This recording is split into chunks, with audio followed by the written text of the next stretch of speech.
When I was a chaplain, I was trained that there are certain things you never say to patients, no matter whether they're true or not to you in your theology. And they're mostly platitudes that boil life and religion and spirituality down to pithy little statements. I'm sure you've heard some of them.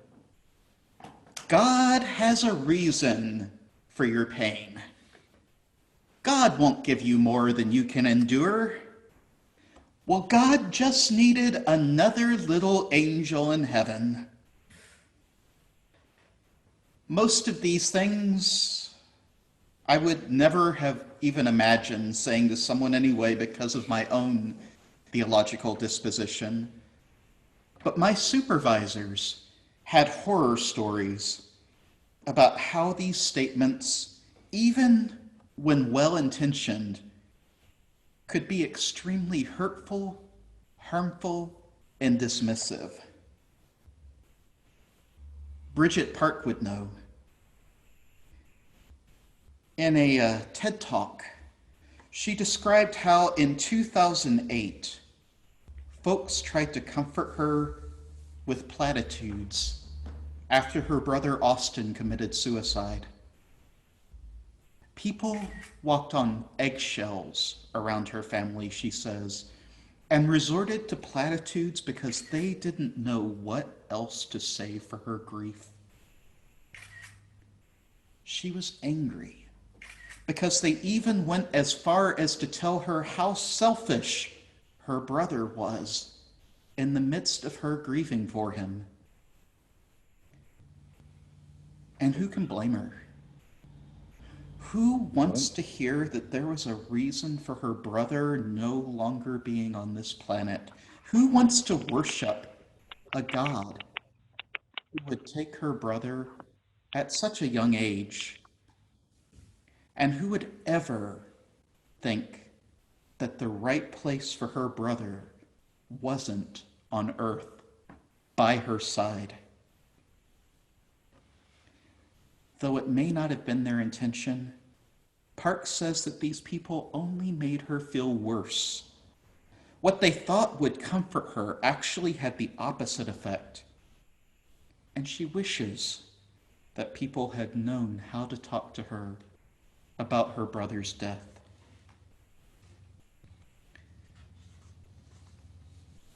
I saw this time and time again during my time as a hospital chaplain.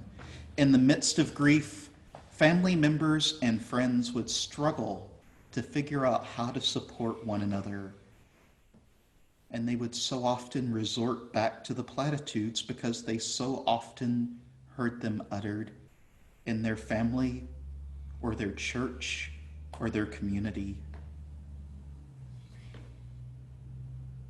Platitudes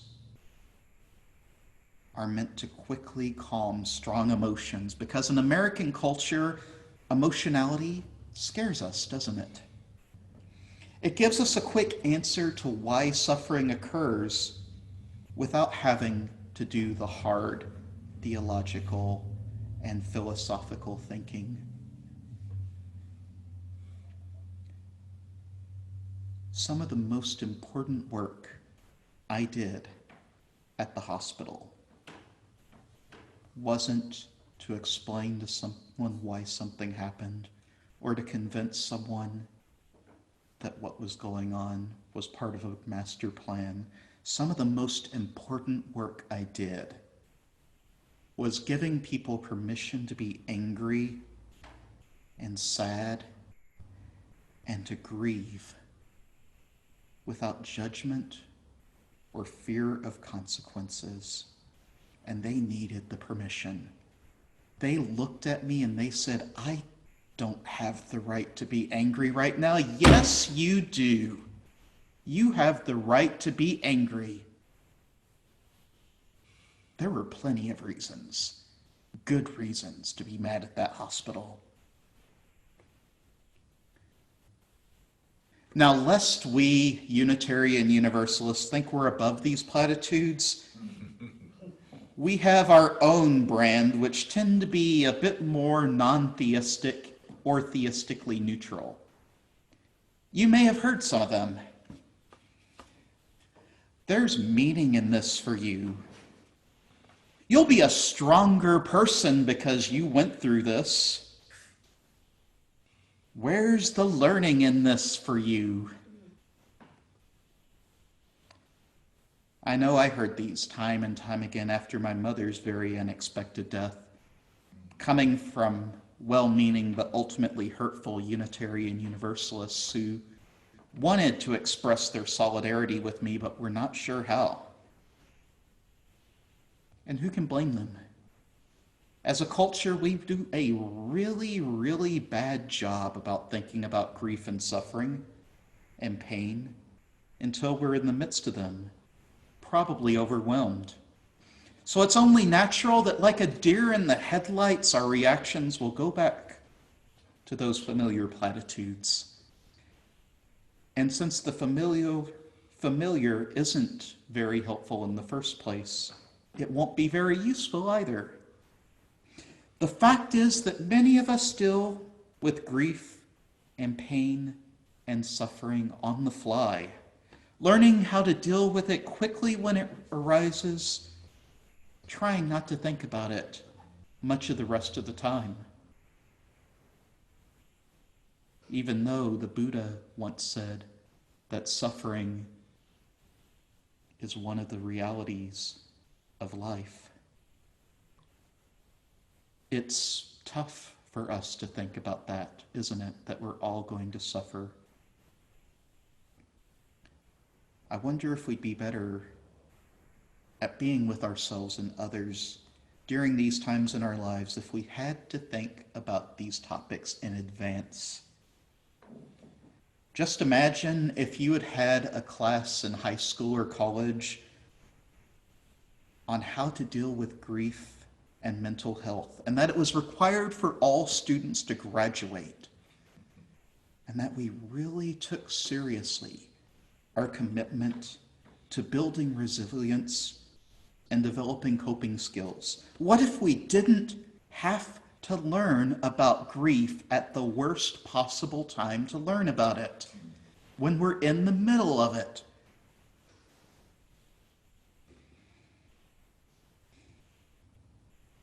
Now, this topic would be important anytime. This was a sermon that I was probably going to preach anyway, but I specifically picked it for now because much of our world is holding so much unacknowledged grief coming out of the current pandemic. Our culture so often thinks of grief as being inextricably linked to physical death. But grief can be so much more. In fact, any time our expectations for how the world should work don't match the reality of how it does, grief may be just around the corner. In the words of Unitarian Universalists Christine Robinson and Alicia Hawkins, grief is not just the process of adjusting to death. Grief is the process of adjusting to loss. Now, I can't speak for anyone else this year, but I suspect some of you will feel this with me. There's been a lot of loss this year. Everyday losses, such as not getting to see all of you in person on a regular basis, to bigger losses such as canceled trips to Tucson, San Diego, and Gainesville, Florida. COVID-19 has been so full of adjustments for me, and I'm grieving that the world I thought I knew is no longer accessible. I am learning a new normal, just like all of you, with no end in sight, and it sure doesn't feel normal, does it? That's grief-worthy material right there. Recently, when the protests were going on at state capitol buildings, I looked at one of my colleagues who I was on a Zoom call with, and I said, I totally understand their feelings if I don't agree with what they're demanding. What they were expressing was their own bottled up grief. What if we looked at those protesters at those state capitol buildings who were mad because they couldn't go get a haircut or go to their favorite restaurant, not as these monsters who want to kill us all, but as expressing their grief, albeit in an unhealthy way, yes, but expressing their grief nonetheless, because we're all feeling it right now.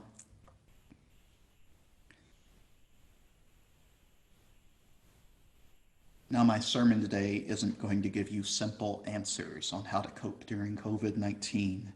I'm not going to give you any platitudes, tell you we're going to be better on the other side, although I certainly hope we will be, or that we'll find meaning in all this, though we certainly might.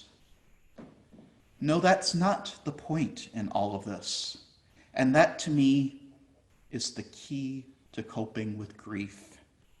Realizing there aren't any quick fixes, no simple solutions. It just isn't going to happen. Catholic mystic Richard Rohr refers to this tendency to seek definite answers and problem solve as small mind. This is the part of us that's analytical, logical, reasonable, that wants the whole world to make sense. It's the part that sees a problem and wants to find a fix for it, a way of definitely shoring up a problem, taking care of it, and putting it out of mind. Now, just a caveat. I don't want anyone to go away saying, oh my goodness, Reverend Chris doesn't like logic and reason and analytical thinking. No, that's not what Rohr's saying. He isn't saying that small mind is bad. Indeed, we need it for everyday activities, and I dare say science and philosophy would not have advanced to their current state without it. It just isn't terribly good at dealing with existential and spiritual crises, such as grief, at least not by itself.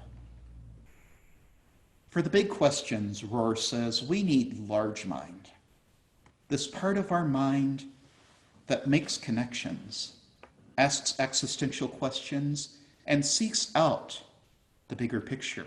Large mind doesn't seek to solve a problem or even to necessarily understand it, but it just seeks to be with it, to be in the moment with everything that is happening.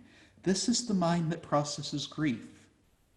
It looks for meaning. It's able to see itself as a part of a greater interdependent whole. Some theists have called this a connection to God. Others see it as a seemingly primal feeling of being connected to all that's in existence. If you've ever felt connected to everything, being out in nature and hiking and just feeling a primal enjoyment in life, you've felt the presence of large mind. The thing about large mind is we don't enter it by reasoning with it or thinking or using logic. We enter into it by developing a state of mind that Zen teacher Shunryu Suzuki called beginner's mind, a state where we gradually let go of resistance, simply accept what is, and seek to make room for whatever comes our way. This may mean sitting with difficult emotions and just feeling them, or learning to accept things just the way they are in the present, no matter how much small mind wishes they were otherwise. Having beginner's mind is just that, realizing we are always going back to the start, that none of us are experts at life, at living, that every new situation is just that, new, novel, and probably hasn't been quite experienced by us before. It's having the humility to step back so we can see the bigger picture. Cultivating this beginner's mind cultivates resilience, and in fact may help in dealing with pain, suffering, and grief that come our way. Spiritual teachers of many stripes and schools throughout the ages have affirmed that it is paradoxically this willingness to open up and empty ourselves that will help us face issues in our lives in the larger world. In fact, Rohr founded his school, the Center of Cultivation, the Center for Contemplation and Action, for that very reason, because he believes you need that contemplation before you can take action in the larger world, before you can see what it is that we need to be. We don't turn away from the world, but we also make time to engage with our whole selves as well.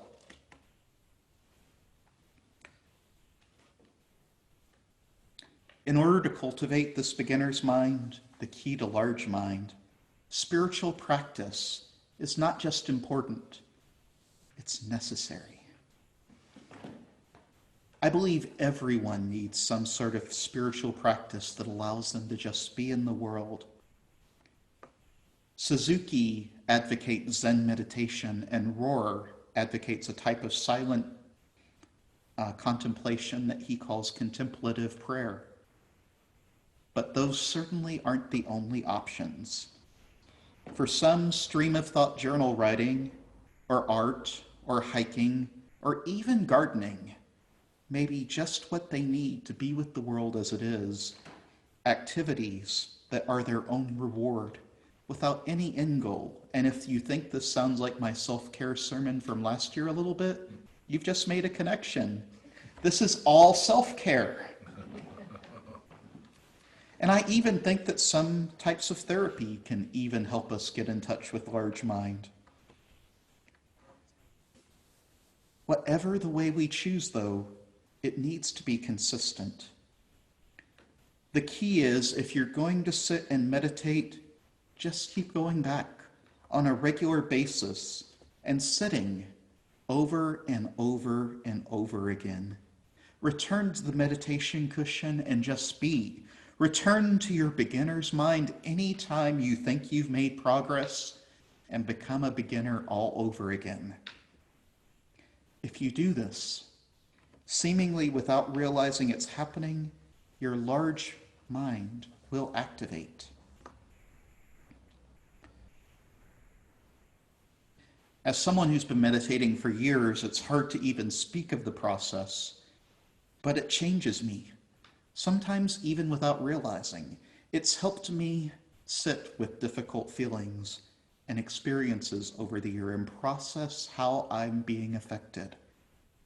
When I meditate, I'm more compassionate, patient, and able to be present for others in my life, even when it feels like my life isn't going very well. When I meditate in the difficult times in my life, such as after my mother's passing, I find that somehow on a primal level, I'm able to process everything I'm feeling, and I'm less likely to suppress it. Now, I have a confession to make. I'm not perfect at this either. You remember last year in my self-care sermon when I said that when things get difficult, our self-care tends to be the first thing we throw overboard? Yeah. Remember when I said that? It's interesting. Since the start of social distancing in March, I hadn't realized how much my meditation had fallen away. I hadn't realized how much some of my spiritual practices had fallen away. And it was showing.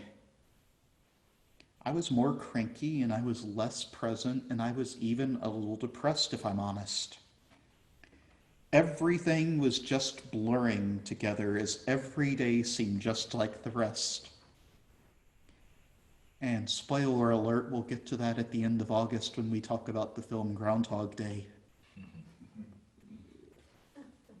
The isolation was weighing heavy on me. When I went up to the mountain 2 weeks ago, I made it a practice. If you've ever been out there, you know there's a meditation rock that overlooks a giant valley full of these beautiful trees. It's an absolutely amazing sight. And I made it a point to start going out there every morning and just meditating and being with the world around me and reading a daily written meditation out of one of the UUA's meditation manuals. And though I won't claim this is making everything okay again, I won't claim that I'm okay with the way COVID-19 has changed our lives. I'm coping a lot better than I was.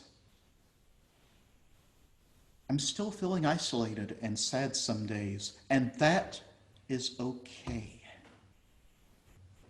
But returning to beginner's mind helps me to see the connections in the world that I've been missing. So here's the paradox I'm going to present you with today. When you're mindful of the pain and the suffering and the difficult emotions you're feeling, when you don't try to suppress them and push them down into your gut, or just try to pretend like they're not actually there, or put on a smiley face and pretend like everything's okay, it's not going to make everything okay. It's not going to make everything okay when you're just present with the suffering. But it will make them easier to feel. Y'all should be feeling a little sad and depressed and angry right now. There's a lot to be sad and depressed and angry about. Like my chaplaincy in the hospital, I'm going to give y'all permission right now, no matter what anyone else says, to feel these emotions you're feeling. When we don't push them down, when we don't try to create easy fixes for our pain, when we embrace it like a friend with an uneasy relationship, it can become less difficult to process the world. And that's the interesting thing about this sermon this morning. I don't have a quick fix answer for you. But everybody hurts sometimes, in the words of REM.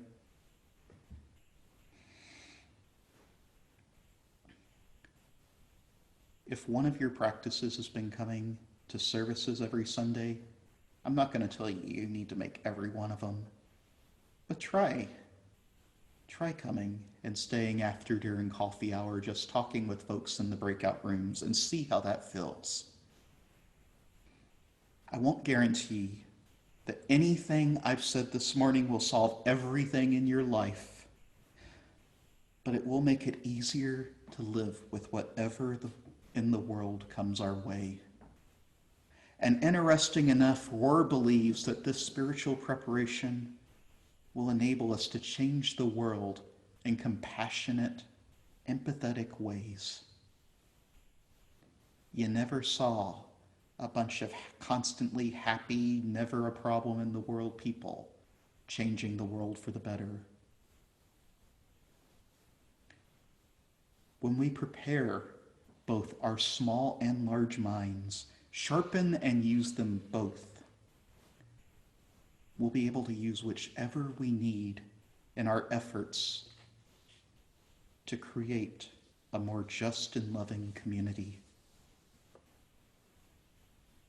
No, we don't need platitudes to change the world. We don't need quick fixes that put a Band-Aid on issues bigger than us.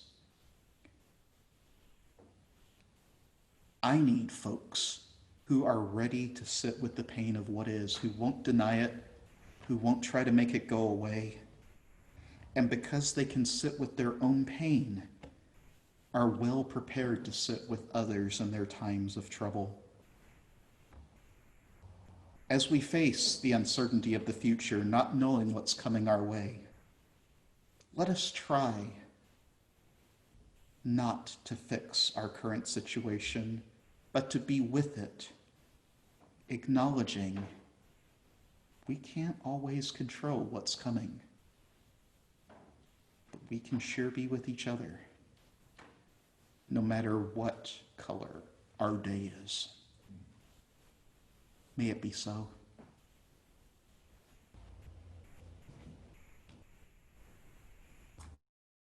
Go forth into the world in peace, in peace. Be of good courage, hold fast that which is good. Go forth into the world in peace, in peace. Love all people, rejoicing in the power of the Spirit. Go in peace.